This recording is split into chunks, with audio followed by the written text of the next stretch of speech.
चित्रकेतु भगवान शंकर्षण दिव्य मूर्ति देखि कृतार्थ होइछि एवं स्तुति छଳରେ तांकर महिमा गान करिछि।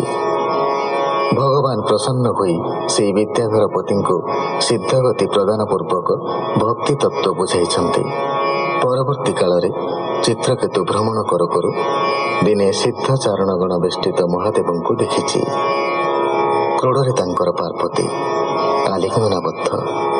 यही अवस्था देखि चित्रकेतु महादेव को अवज्ञावशत उपहास करिछि।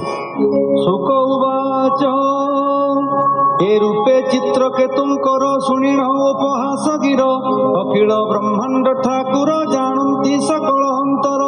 चित्रकेतुर एही रीति सही न पारी भगवती योग्य नुहे पामर गंधर्व राजन पदर। ताहांकु करे अपमान एले दंड को भाजन हित इंद्रिय अभिमानी ताहाकु बोलंती भवानी। दुर्गा उवाच जगत गुरुजा महिमा सकल मंगल सीमा जेणु निंदिला ईश्वर दंड को योग्य ए पामर। योग्य नुहे पामर वैकुंठ पद आश्रयर पापिष्ठ सुर जोनिरे जन्म तु लभ तम घरे। सुग उवाच सापकु पाइण राजन विमानु ओह्लाई तक्षण नतमस्तके सिद्धपति प्रसन्न कराइले सती। चित्रकेतु उवाच भो माता शुण मो वचन साप मु घेनिली शिरेण हे देवी असुर जोनिरे जन्म जे बिहिल मोहरे से मोर पूर्व रजन कहिबी सावधान शुण। सभार मध्य दुष्टमती हेबारु पाइली दुर्गति जे आत्मा पर बाकेही दुख सुखर कर्ता नही। जे अज्ञ प्राणी माने छंती एहांकु कर्ता बोलुथंती गुणर प्रवाहटी एही साप बा अनुग्रह काई। एकई प्रभु आदि मूल मायारे सृजई सकल एकई पुरुष मुरारी नाही ताहार मित्र हरि। ज्ञाति बांधव निज पर प्रिय अप्रिय नाही जार सर्वभूतरे सम सेही राग द्वेषादि तार नाही। ताहार क्रीड़ारे जगत हेउछंती आत जात हे मात होई सावधान शुणिमा मोहर वचन। सापरु मोक्ष हेबा पाई तुम्हंकु किछि न मागई सभारे मु मंद वचने तुम्हंकु बोइली अज्ञाने साधु निंदन मोर बाणी क्षमा करिबा हे भवानी।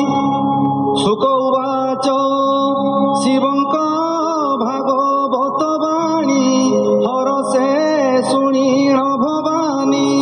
हे नृप स्थिर कले मन विस्मय छाड़िले बहन। से चित्रकेतु ए प्रकारे देवीर साप घेनी शिरे ताहार ए साधु लक्षण जेणु कला साप ग्रहण। त्वष्टार दक्षिण अग्निरे जन्मिला दानवी उदरे वृत्र होइला तार नाम ज्ञान विज्ञान रे संपन्न।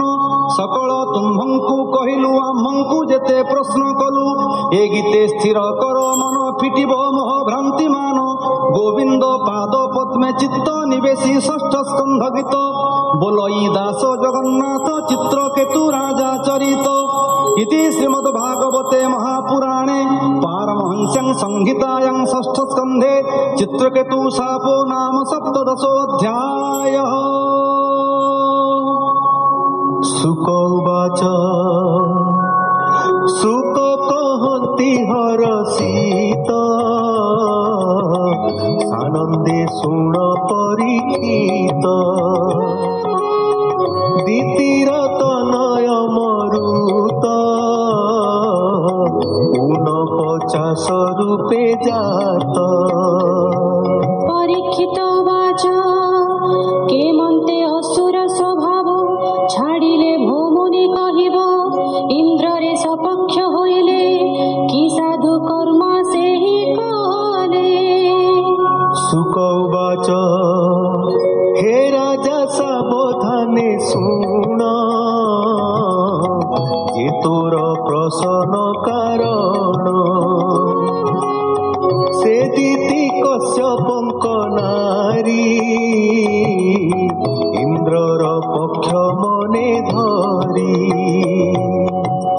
विष्णुरे करि हत सुत तेणु होइण मोहगत क्रोध शोकरे परज्जोड़ी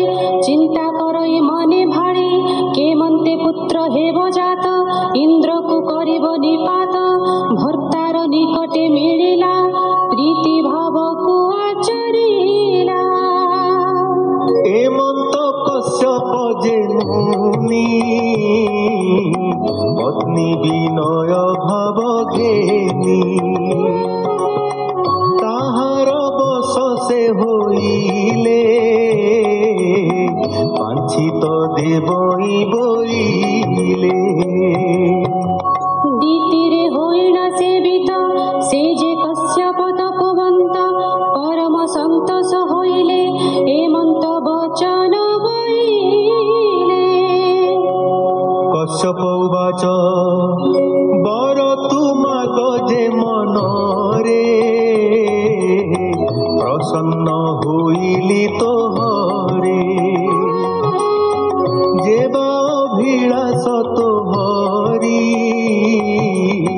পূর্ণ করিবি প্রসোদরি দ্বিতীয় বাচ ভূস্বামী বর যেবে দেব এক কুমর মোহইব অমর হেব মোর সুত ইন্দ্রকু নাসিব যুকত শুনিণ দ্বিতীয় বচন কশ্যপ হইলে মৌন আজ কি অধর্ম মহত হইল মোরে উপগত তীরে করি মোর মন হইলা মহাহত জ্ঞান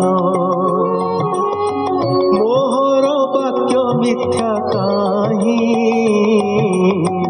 ইন্দ্র তো বধ যোগ্য নহি হেমন্ত হই যে বিষয়